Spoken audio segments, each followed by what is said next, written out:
Hi friends, நான் உங்க anime freak வந்துட்டேன். நாம இப்போ சோலோ லெவல் சீசன் 7 எபிசோடு 3 பார்க்கலாம். போன எபிசோடு கடைசியில நம்ம ஹீரோ அந்த ஜெயில் கைதிகள்லாம் தப்பிச்சு வந்தாங்களா, அவங்க எப்படியாச்சும் தடுத்து நிப்பாட்டணும், மக்களை அவங்ககிட்ட இருந்து காப்பாற்றணும்னு சொல்லிட்டு நம்ம ஹீரோ போய் பார்த்தா அவங்க அதுக்கு முன்னாடியே நிறைய மக்களை கொண்டுட்டு ஜாலியாக நின்று இருந்துருப்பானுங்க. நம்ம ஹீரோ அதை பார்த்து செம்ம டென்ஷன் ஆகிட்டு அங்கே இருக்கிற ஒருத்தனை அடிக்கலான்னு போகும்போது அங்கே நக்கல் பண்ணிட்டு பேசிட்டு இருப்பான். அவன் பக்கத்தில் இருக்கிற ஒருத்தனை ஓங்கி அடிச்சு மூஞ்சில காலை வச்சுட்டு நம்ம ஹீரோ செம்ம டென்ஷன் அந்த டைலாக பேசியிருப்பார்ல, ஏய் உங்களுக்கு நான் 2 ஆப்ஷன் தரேன். 1, ஒழுங்கா மண்டி போட்டு ஜெயிலுக்கு திரும்பி போயிருங்க, இல்லை நான் போக மாட்டேன் அப்படின்னு அடம் பிடிச்ச அப்படின்னா என் கையாலேயே எல்லாரும் அடிபட்டு சாக போறீங்கடா அப்படின்னு நம்ம ஹீரோ செம்ம கோபமா சொல்லியிருப்பாரு. அதோட போன எபிசோடு முடிச்சிருக்கும். வாங்க நம்ம இந்த எபிசோட்ல என்ன நடக்குதுன்னு பார்க்கலாம். இந்த எபிசோடு ஸ்டார்டிங்ல பிளாஷ்பேக்ல கதை நடக்குது. காட்டுக்குள்ள ஒரு குளத்துல நம்ம ஹீரோவோட தாத்தா, அதாவது நம்ம ஷேடோ மோனாக் சங் ஜின்வூ அவரோட அப்பாங்க, அவர் அங்க மீன் பிடிச்சிட்டு இருக்க. அந்த பக்கம் யாரா உட்காந்துருக்காருன்னு பார்த்தா நம்ம ஹீரோ சூகோதாங்க. அவரோட தாத்தாவை பார்த்து கேட்பாரு, தாத்தா தாத்தா ஏன் உங்க உடம்பு ஃபுல்லா ஒரே தழும்பா இருக்குது அப்படின்னு கேட்க, அங்க பார்த்தா நம்ம ஹீரோவோட தாத்தாவோ மீனெல்லாம் பிடிச்சிட்டு, பேராண்டி என்ன கேட்ட, இந்த தழும்பா, இதோ இங்க ஒரு தழும்பு இருக்கு பாரு, இது ஒரு 7 வயசு பொண்ணு தீ பிடிச்சி எரிஞ்சிட்டு இந்த பில்டிங்ல இருந்து நான் காப்பாற்றின போது வந்தது. அப்புறம் இங்க இருக்கு பாரு, இது ஒருத்தன் குடிச்சிட்டு வம்பு பண்ணிட்டு இருந்தான், அவனை போய் தடுத்து நிப்பாட்டினேன். அது இதோ இங்க இருக்கு பாரு, இதோ இங்க இருக்கு பாரு, இதோ இந்த தழும்பு, இதோ அந்த தழும்பு அப்படி சொல்லிட்டு நம்ம ஹீரோவோட தாத்தா சொல்லிக்கிட்டே இருக்க. அதை பார்த்து நம்ம ஹீரோ ஷாக் ஆயிட்டு, தாத்தா ஏன் நீங்க மக்களை காப்பாத்துறதுக்கு உங்க உடம்பு ஃபுல்லா ஒரே காயமாக்குறீங்க, உங்களுக்கு வலிக்கலையா அப்படின்னு கேட்க, அதை கேட்டுட்டு நம்ம ஹீரோட தாத்தா நம்ம ஹீரோ தலைமையில கைய வச்சுக்கிட்டு, பேராண்டி எனக்கு இதெல்லாம் பார்த்து பயம் இல்லை பேராண்டி, எனக்கு இது வலிக்கவும் வலிக்காது. அது மட்டும் இல்லாமல் யாருக்காச்சும் ஒருத்தருக்கு எப்போனாலும் சரி எந்த டைம்னாலும் சரி உதவி தேவைப்பட்டது, அவங்க ஆபத்தில் இருக்காங்க அப்படின்னா என்னோட உடம்பு என்ன அறியாமலே போய் உதவி பண்ணிடும், அதுதான் நான் பேராண்டி அப்படின்னு நம்ம ஹீரோட தாத்தா நம்ம ஹீரோட்ட சொல்லிட்டு இருப்பாரு. என்ன ப்ரோ இவர் எதோ சொல்லிட்டு இருக்காரு அப்படின்னு உங்களுக்கு புரியலையா? ஆமாங்க, நம்ம ஹீரோட தாத்தா சாதாரண வாழ்க்கையில வாழும் போது அவர் ஒரு ஃபயர் ஃபைட்டருங்க. பேரிடர்ல இருந்து அவர் மீட்பு குழுல வேலை செய்யற மாதிரி எல்லா வேலையும் செய்வாரு மக்களை காப்பாத்துறதுக்காக. ஆனா ஹண்டர் உலகத்துல அவர் ஒரு பயங்கரமான பேடாஸ் கேரக்டர். நீங்க சோலோ லெவலிங்ல பார்த்தாலே தெரிஞ்சிருக்குமே, அந்த எஸ்ராங் ஹண்டர் டங்ஸுவே பொழந்து கட்டிருப்பாப்ல, அந்த இடமே சும்மா போர்க்களம் ஆயிருக்கும். ஆனா அவர் சாதாரண வாழ்க்கை வாழும்போது மக்கள் எல்லாம் காப்பாத்துறதுக்காக ஃபயர் ஃபைட்டரா வேலை பார்த்திருப்பாரு. அதனாலதான் அவர் உடம்பு ஃபுல்லா ஒரே தழும்பா இருக்குது. அப்படியே நம்ம ஹீரோட தாத்தா ஹீரோட்ட சொல்லிட்டு இருக்க. அதோட அங்க பிளாஷ்பேக் முடியுது. அது முடிச்சுட்டு இங்க பிரசன்ட்டுக்கு வந்தா நம்ம ஹீரோ அப்படியே சும்மா மாசா நிக்க. அந்த ஃப்ரேமை பாருங்க, இவங்க அப்படி கத்தியை பிடிச்சி நின்றுட்டு இருக்க, அந்த கத்தி ஃபுல்லா ரத்தமா இருக்கும். அதுக்கு நடுவுல நம்ம ஹீரோ சும்மா ஆறா பட்டை கிளப்ப சும்மா வெறித்தனமான கோவத்தின் உச்சத்துல இருப்பாரு. அவரோட காலு அந்த கைதியோட மூஞ்சு அப்படி மிதிச்சு அவன் மூஞ்சு ஃபுல்லா ரத்தம் தெரிச்சு கிடக்கும். நம்ம ஹீரோ கோவத்தின் உச்சில இருக்கும்போது சொல்லியிருப்பார்ல 2 ஆப்ஷனு, 1 சாகு இல்ல ஜெயிலுக்கு போ அப்படி நம்ம ஹீரோ சொல்றதை கேட்டுட்டு அவனுக்கு அப்படியே முடிச்சுட்டு இருப்பானா. அங்க இருக்க ஒரு கைதி கேட்பான், பங்கு அவனுக்கு மிதிச்சதை பாத்தியா, அவன் எப்படி அவ்வளவு வேகமா மிதிச்சான் அப்படின்னு கேட்க, அதுக்கு அங்க பக்கத்துல இருக்கணும், ஆமாண்டா இவன் ஹைரா கண்ட்ரா இருப்பானோ, இவனடா இந்த அளவுக்கு பவர்ஃபுல்லா இருக்கிறான் பாருடா, அவன் மர்கியா சால் ஆயிட்டானா, ரத்தனம் தெரிஞ்சு போய் கிடக்கு, ஐயோ என்னடா பண்றது, முடிச்சுட்டு கதை முடிச்சா அப்படின்னு சொல்லிட்டு அவனுக்கு அப்படி பயத்துல உறைஞ்சு போய் அப்படி விழி பிதுங்கி பார்த்துட்டு இருப்பாங்களா.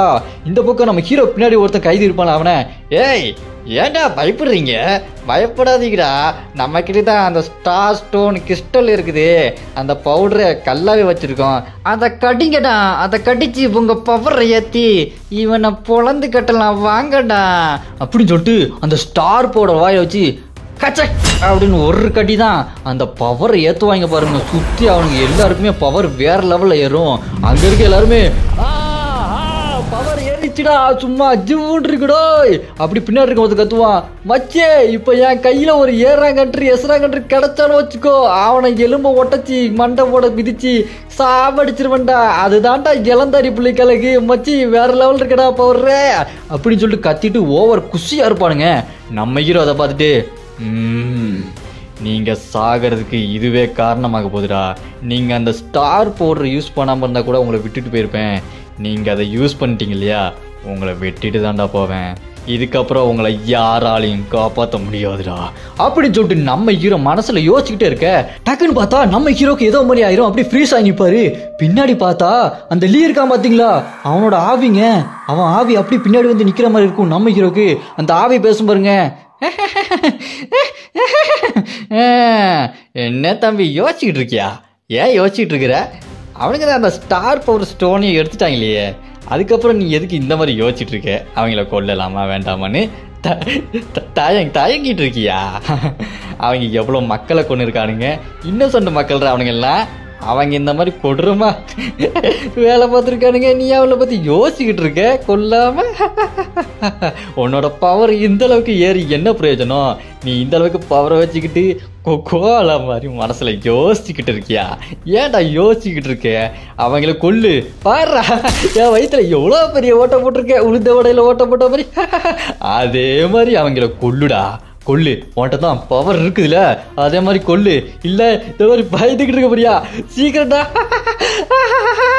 கொல்லுடா அப்படின்னு அந்த லீயோட ஆத்மா வந்து சொல்ற மாதிரி இருக்குமா, சும்மா பயங்கரமா இருக்குங்க. நம்ம ஹீரோக்கு அதை கேட்டோன்னே சும்மா உச்சி மண்டையில கோவம் ஏறி சும்மா ஆறா பட்டைய கிளம்பி சேடை இணைஞ்சி வெறித்தனமா பொங்கி எழுவும் நம்ம ஹீரோ.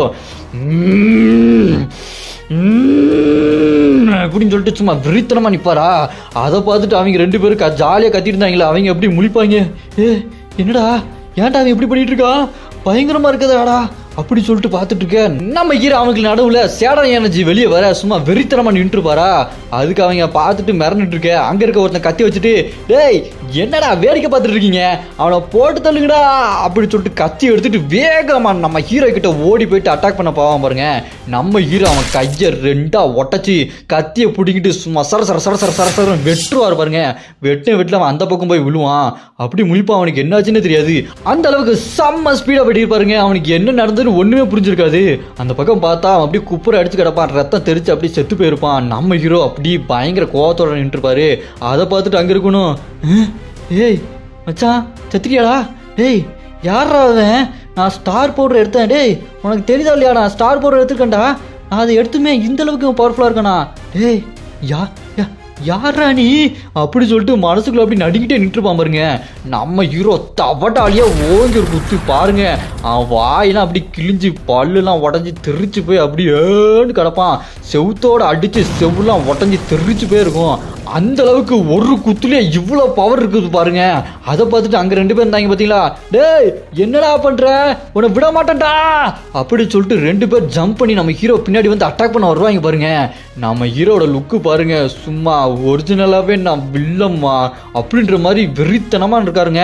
மிச்சம் இருக்க அவனுங்க 2 பேர் நம்ம ஹீரோ பின்னாடி அப்படி ஜம்ப் பண்ணி அட்டாக் பண்ண வருவாங்க பாருங்க. நம்ம ஹீரோக்கு பின்னாடி அப்படியே சேடா வந்து சர சர சர சர ஈட்டி மாதிரி வந்து அவங்களை அப்படியே சொருகும் பாருங்க. அவங்க அப்படியே அதில் சொருகிட்டு உடம்பு ஃபுல்லா ஓட்டையே அப்படி செத்து போயிருவாங்க. ரத்தெல்லாம் அந்த பக்கம் தெரிக்க அவ்வளவுதான், அவனுக்கு கதை அதோட முடிஞ்சிடும். அப்படின்னு பார்த்து திடீர்னு அந்த லீயோட ஆவி இருக்கு பாருங்க, டக்குன்னு நம்ம ஹீரோட ஷோல்டர் பிடிக்கும். அப்படி பிடிச்சிட்டு வந்துட்டு, நீ மாறிட்ட போல இருக்க தம்பி, இந்த குறிப்பிட்ட சின்ன காலத்துல இந்த அளவுக்கு வேற மாதிரி மாறிட்ட, இது ரொம்ப நல்லா இருந்துச்சுல்ல, நீ வேற லெவல்னு உன் மனசில் நினச்சிட்டு இருக்கியா, இந்த அளவுக்கு இல்லை ரொம்ப கொடூரமா கொண்டிருக்க, இப்படி நீ பண்ணுவ நான் நினச்சி கூட பார்க்கலையப்பா, பயங்கரமா இருக்குது. இதுக்கப்புறம் நீ யாரு, ஒரு ஹண்டரா இல்ல ஒரு மேஜிக் பீஸ்டா, யாரு நீ, மக்களை காப்பாற்ற வந்துறியா இல்ல கொல்ல வந்திருக்கியா? கண்ணாடியில பார்த்தா அங்க தெரியுது சூக முகமா இல்ல மான்ஸ்டர் முகமா? தம்பி வரட்டுமா, இதுக்கப்புறம் தான் நீ என்னென்ன பட போறன்னு தெரிய போகுது அப்படி சொல்லிட்டு சிரிச்சுட்டு அங்கிருந்து போயிடுவான். நம்ம ஹீரோ அப்படி செம்ம டென்ஷனா இருந்து, பேரு வெளியே வா அப்படின்னு சொன்ன உடனே நம்ம பேரு வெளியே வந்துட்டு, சின்னையா சொல்லுங்க சின்னையா அப்படின்னு வந்து நிக்க. நம்ம ஹீரோ சொல்லுவான், இவனுக்கு எல்லாத்தையுமே சாப்பிட்டு இவங்களோட மெமரியில் என்ன இருக்குன்னு கண்டுபிடி, இவனோட லீடர் யாரு, எதுக்கு இங்கேருந்து தப்பிக்காம இங்கே இருக்க சாதாரண மக்களை கொல்ல சொல்லியிருக்கான், ஏன் அந்த மாதிரிலாம் பண்ணியிருக்கான்னு எனக்கு தெரிஞ்சாகணும், அவனோட மெமரி எனக்கு தெரிஞ்சாகணும் அப்படி நம்ம ஹீரோ சொன்னோன்னே இங்கே நம்ம வெறும் ஹீரோ கிட்ட கேட்பான், சின்னையா உங்களுக்கு ஒன்றும் இல்லையே, நீங்கள் நல்லா தானே இருக்கீங்க, உங்களை பார்த்தா ரொம்ப கவலையாக இருக்க மாதிரி இருக்கு அப்படின்னு சொன்ன உடனே நம்ம ஹீரோவோ, இல்லை பெரு நான் நல்லா தான் இருக்கேன் ஒன்றும் பிரச்சனை இல்லை அப்படி நம்ம ஹீரோ சொன்னோன்னே பெரு கேட்பான், புரியுது சின்னையா, நீங்கள் மக்கள் எல்லாத்தையுமே காப்பாற்றணும்னு நினைக்கிறீங்க, அது எனக்கு புரியுது, இருந்தாலும் நீங்கள் இப்போ மாஸ்க்லாம் போடாமல் உங்கள் முகத்தை காட்டி சண்டை போடுறீங்க, இதனால் வேறு ஏதாவது பிரச்சனை வந்துட போகுது, நீங்கள் உங்கள் முகத்தை ஏன் மறைக்காமல் இருக்கீங்க அப்படின்னு கேட்க. அதுக்கு நம்ம ஹீரோ சொல்லுவான், என்ன பேர் சொல்கிற, முகமுடி போடலையா, நான் இந்த மாதிரி இங்கே வந்ததுக்கு காரணமே மக்களை காப்பாற்றணுன்றதுக்காக தான், ஆனால் இவனுக்கு பண்ண வேலையால் எனக்கு ரொம்ப கோவம் வந்து நான் இவங்களே கொண்டுட்டேன், இதுக்கப்புறம் என்ன நடக்க போகுது, விண்வெளியில் இட்டாரியம்னு ஒரு கடவுள் இந்த பூமிக்கு பெரிய ஆபத்தாக இருக்குது, அவங்க கூட நான் சண்டை போடணும்னு எல்லாத்தையுமே ப்ரிப்பேர் பண்ணிட்டு இருக்கும்போது இந்த மாதிரி இவங்க தேவையே இல்லாமல் அண்டர் ஸ்கூலில் குழப்பத்தை உண்டாக்கி மக்களை கொண்டுட்டு இப்படியே பண்ணிட்டு இருந்தாங்கன்னா எப்படி சக்தி எல்லாத்தையுமே ஒன்று திரட்டி அந்த 8000 கூட சண்டை போட முடியும் சொல்லு. நம்ம இப்படியே நம்மளுக்குள்ளேயே சண்டை போட்டுகிட்டே இருக்க வேண்டியதான், வேற வழி இல்லாமல் என்ன பண்ணுறது அப்படி சொல்லிட்டு நம்ம ஹீரோ அங்கே இறந்து கிடந்த ஒருத்தனோட அப்படி கண்ணை அப்படியே மூடுவான் பாருங்க. மூடிட்டு நம்ம ஹீரோ சொல்லுவான், இதுக்கப்புறம் நான் எல்லாத்தையுமே ஒன்று திரட்ட போகிறேன். இந்த உலகத்தில் வேற என்னென்ன சக்தி வாய்ந்த விஷயங்கள் இருக்குது? மோனார்க்கோட வாரிசுங்க, ஹண்டர்ஸுங்க, அப்புறம் வில்லனுங்க, பொருட்கள், வெப்பன்ஸு, மேஜிக் பீஸ்ட்டு, இந்த மாதிரி சக்தி வாய்ந்த நிறைய விஷயம் இருக்குது. அந்த சக்தி எல்லாத்தையுமே ஒன்று திரட்டி விண்வெளியில் இருக்க அந்த இட்டாரியம் அவனை எதிர்த்து சண்டை போட்டு இந்த உலகத்தை காப்பாற்றியே தீருவேன்.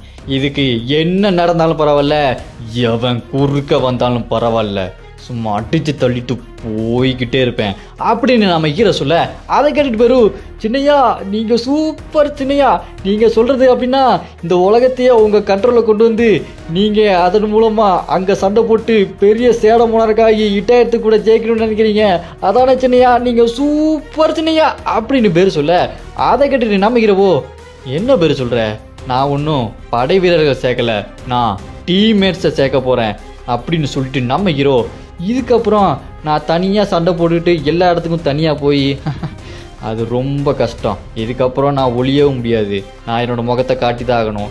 இந்த வில்லன்களுக்கு ஒவ்வொன்றா போய் ஒருத்தன் கூடயா நான் போய் சண்டை போட்டுக்கிட்டு இருந்தா அது எனக்கு நேரம் வீணாக போகுது. இதுக்கப்புறம் நான் எதுக்குமே தயங்க போகிறது இல்லை, யோசிக்க போகிறதும் இல்லை. அரைஸ் அப்படி நாங்கள் செத்து கிடக்கிற கைதியை பார்த்து சொல்கிற மாதிரி இருக்குங்க நம்ம ஹீரோ. அவங்களாம் பாருங்களாம் உடம்பு ஃபுல்லாக ஓட்டை போட்டு அப்படி கொடூரமாக செத்து கிடப்பாங்க.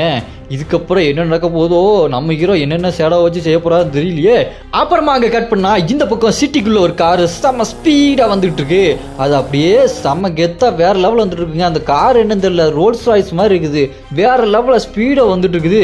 பார்த்தா டக்குன்னு ஏதோ ஒரு நெருப்பு அட்டாக் வந்து செம்ம ஸ்பீடாக வந்து அடிக்க அந்த கார் சும்மா வெடிச்சு சதறும். அந்த கார் அப்படி கருப்பமுச்சியை கவுத்து போட்ட மாதிரி ஃபுல்லாக நெருப்பாக இருக்கும், அந்த இடமே சும்மா கொடூரமாக இருக்கும். இந்த பக்கம் மாடியில் பார்த்தா 2 பேர் நின்று பார்த்துட்டு பாருங்க. அதில் ஒருத்தன் சொல்கிறான், பாடுறா இவனுங்களா நம்ம இந்த சிட்டியவே கண்ட்ரோல் பண்ணணும்னு பார்த்துட்டு இருக்கோம், இவங்க பாட்டு கார் எடுத்து சோறாக வருவாங்களோ, அதான் விட்டான் பாரு, சும்மா எப்படி எருது பார்த்தியா போகிக்கு எறிகிற மாதிரி அப்படி சொல்லிட்டு இருக்கும்போது இந்த பக்கம் பக்கத்தில் ஒருத்தன், ஆமாண்டா மச்சி பாடுறா இவங்களுக்கு திமிர பாரு, ஊருக்குள்ள என்ன நடக்குதுன்னு தெரியாமல் இவனுங்க பாட்டு சும்மா ஜாலியாக வருவாங்களாமா, விட்ட நெருப்பு கரெக்டு தான் மச்சி, நீ இன்னும் கொஞ்சம் பவர்ஃபுல்லான நெருப்பை விட்டுருக்கணும், ஆளுகளும் முகரையும் பாரு, இவங்கெல்லாம் வேறு வேலையே இல்லை போல இருக்குது, நம்மளை பற்றி தெரியாமல் இருக்கிறாங்கடா, இவங்களுக்கு நம்மளுக்கு யாருன்னு காட்டணும் அப்படின்னு சொல்லி திமிரா பேசிகிட்டு இருக்க. அந்த கார்லேருந்து அந்த நெருப்பு பயங்கரமாக அழுத்திட்டு இருக்கும் பாருங்க. அப்போ ஒரு சவுண்டு கேட்கும், மிகோ மிகோ நீ ஓகே தானே, ஒன்றும் ஆகலையே, அவ்வளோ பெரிய காயம் எதாவது ஆயிருக்காதுல்ல அப்படி சொல்லிட்டு ஒரு கை அப்படி வரும் பாருங்க. அந்த காரை விட்டு யாரோ வெளியே வர மாதிரி இருக்குது. அந்த கை வந்தது பார்த்தீங்களா, அந்த கை வந்தோடனே இன்னொரு வாய்ஸ் கேட்குது, அதெல்லாம் ஒன்றும் பிரச்சனை இல்லை, இருந்தாலும் இது பயங்கரமாக எரிஞ்சிருச்சு இந்த காரு, இன்சூரன்ஸ் கிடைக்குமா கிடைக்காதா, தகரட்டப்போ தான் மிஞ்சும் போல இருக்கே அப்படின்னு ஒரு வாய்ஸ் கேட்க, ஆமாம் ஆமாம் நீ சொல்கிறது கரெக்டு தான் அப்படின்னு சொல்லிட்டு இன்னொரு வாய்ஸ் சொல்லிட்டு அந்த கதவை அப்படி ஒட்டச்சி ஒரு வீசும் பாருங்க. அந்த கதவு செம்ம ஸ்பீடாக போய் அங்கே இருக்க அந்த பில்டிங்கில் அடிச்சு சும்மா சதுரும். அவங்களோ, மச்சா என்னடா அவனுங்க எரிஞ்ச கார்லேருந்து எவ்வளோ ஒருத்தர் வர மாதிரி இருக்குது, கதவு மட்டும் தனியாக பறந்து வருதாடா, ஏண்டா நான் சும்மா மறுபடியும் நெருப்புடுன்னு சொன்னா நீ மறுபடியும் எதுவும் நெருப்புட்டியாடா, கதவு மட்டும் தனியாக பறந்து வருது அப்படின்னு சொல்லிட்டு பார்த்து முழிச்சுட்டு இருப்பானுங்க பாருங்க. பார்த்தா உள்ளேருந்து 2 பேர் நடந்து வந்துட்டு இருக்காங்க அசால்ட்டா. அது நெருப்பியா, ஏதோ அசால்ட்டா அவங்க பாட்டு நடந்து வந்துட்டு இருக்காங்க அவ்வளோ நெருப்புல. அதுல முன்னாடி நடந்து வந்திருக்கான் பாத்தீங்களா, அவன் சொல்றான், சே என்னடா இவனுங்க ஃபேமிலியா ட்ரிப்பு போகலான்னு பார்த்தா பைத்தியக்காரனுங்க தேவையில்லாத வேலை பார்த்துட்டு எனக்கு ரொம்ப டென்ஷன் ஆக்குறாங்கடா அவங்க அப்படி சொல்லிட்டு நடந்து வந்துட்டு இருக்க. பின்னாடி ஒரு பொண்ணு வந்திருக்கு பாத்தீங்களா, சிவப்பு முடி பொண்ணு. அந்த பொண்ணு சொல்றா, விடுங்க இந்த மாதிரி ஒரு பயங்கரமான சம்பவம் நடக்கும்போது அங்க நம்ம இருந்தா ரொம்ப நல்லது தானே அப்படி சொல்லிட்டு கையை முறுக்கிட்டு கோவத்துல நிப்பா. அப்பதான் அவளோட பேரை காட்டுறாங்க, பேக்கு மீகோவா, பேக்கு மீகோ ஒயிட் டைகர் கில்டு. இந்த பேரை நீங்க எங்கேயோ கேட்டிருக்கீங்கல்ல, எனக்கும் எங்கேயோ கேட்ட மாதிரி தான் இருக்குது. நடந்து வந்துட்டு இருந்தான் பாத்தீங்களா, அவன் அப்படி டையை லூஸ் பண்ணிட்டு சொல்லுவான், கரெக்டு தான், இந்த மாதிரி ஒரு பயங்கரமான சம்பவம் இருக்குதுன்னா அங்க நம்ம சம்பவம் பண்றதுலாம் கரெக்டு தான், இருந்தாலும் நம்ம ஏற்கனவே லேட் ஆயிட்டோம், இன்னும் கொஞ்சம் லேட்டா போனோம், உன்னோட அம்மா ஐயோ பேசி பேசியே என் காதில் ரத்தத்தை வர வச்சிருவா, அவளை சமாளிக்கவே முடியாது, என்ன பண்ண போறன்னு ஒண்ணுமே தெரியல, இவனுங்க வேற நேரங்கெட்ட நேரத்துல தான் இந்த மாதிரி பண்ணுவானுங்க. சரி எதுவா இருந்தா என்ன, சீக்கிரமா இதை முடிச்சுட்டு வீட்டுக்கு சீக்கிரமா போடலாமா கண்ணு, முடிச்சிடலாமா அப்படி சொல்லிட்டு நிக்க அட யாரான்னு பார்த்தா அட மிலிட்ரி நீ என்ன கேட்கப்படுற அப்படின்ற மாதிரி நம்ம white tiger guild master S rank Ria Wagner back வந்திருக்காங்க. ஐயா வாயா வாயா ஒன்னதாயா எதிர்பார்த்துருந்தேன், திரும்ப வந்துட்டியா? சும்மா மாசா இருக்காப்லையே. இதுக்கப்புறம் சம்பவம் தான் போங்க. எல்லாருமே திரும்ப வந்துக்கிட்டே இருக்கிறாங்க. சும்மா வெறித்தனமா இருக்க போகுது. இதுக்கப்புறம் யார் யார் வர போறாங்கன்னு தெரியல. நீங்க வேணா சும்மா கெஸ் பண்ணி வைங்க பார்ப்போம். நான் உங்ககிட்ட மைக்கும் கேமராவும் வாங்குறதுக்காக ஹெல்ப் கேட்டிருந்தேன், நீங்களும் பண்ணியிருந்தீங்க. எனக்கு ரொம்ப சந்தோஷங்க. எனக்கு யார்கிட்ட கேட்கணும் தெரியல, அதனால தான் உங்ககிட்ட கேட்டிருந்தேன். நீங்க யோசிக்காம ஹெல்ப் பண்ணியிருந்தீங்க, எனக்கு ரொம்பவே சந்தோஷமா இருக்குங்க. எனக்கு யாருமே இல்லைன்னு நான் நினைச்சிட்டு இருக்கும்போது நீங்க இருக்கீங்கன்னு எனக்கு அப்பதான் புரிஞ்சுது. அதனால நம்ம அனிமி ஃப்ரீக் ஃபேமிலி மெம்பர்ஸ் இருக்கிற வரைக்கும் எனக்கு எந்த கவலையும் இல்லைங்க. கண்டிப்பா ஒரு நாள் இல்ல ஒரு நாள் நான் மைக்கு கேமரா வாங்கிடுவேன். அதை உங்களுக்கு கண்டிப்பா காட்டுறேன். எனக்கு நீங்க உதவி பண்ணிருக்கீங்க. உதவி பண்ணவங்களை கண்டிப்பா நான் மென்ஷன் பண்ணுவேங்க. நம்ம அனிமி ஃப்ரீக் ஃபேமிலி இருக்கிற வரைக்கும் எனக்கு எந்த கவலையுமே இல்ல. எனக்கு உதவி பண்ணவங்களுக்காக நான் தனியா ஒரு வீடியோ போடுவாங்க. நம்ம அனிமி ஃப்ரீக் ஃபேமிலி மெம்பர்ஸ் எல்லாத்துக்குமே ரொம்பவே நன்றி. இன்னும் அமௌண்ட் வந்து சொல்லுங்க. அமௌண்ட் சேர்ந்த உடனே நான் மைக் வாங்கி வீடியோ போட்டுருவேன். இன்னும் உங்களுக்கு ஹெல்ப் பண்ணணும்னு தோணுச்சுன்னா மறக்காம ஹெல்ப் பண்ணுங்க, QR கோட் ஸ்கேன் பண்ணி. அடுத்த எபிசோடு இன்னும் அவங்க விடல, விட்ட உடனே அதை எடுத்து உடனே உங்களுக்கு நான் போட்டுறேன். அது வரைக்கும் வெயிட் பண்ணுங்க. உங்களுக்கு தொடர்ந்து அடுத்தடுத்த வீடியோ வந்துட்டு இருக்கும். யாருக்கெல்லாம் அடுத்த எபிசோடு வேணும்னு நினைக்கிறீங்களோ மறக்காம கமெண்ட்ல ராய்ஸ் அப்படின்னு கமெண்ட் பண்ணுங்க. இந்த வீடியோ பிடிச்சிருந்தா மறக்காம லைக் பண்ணிடுங்க. லைக் பண்ணிட மறந்துடாதீங்க.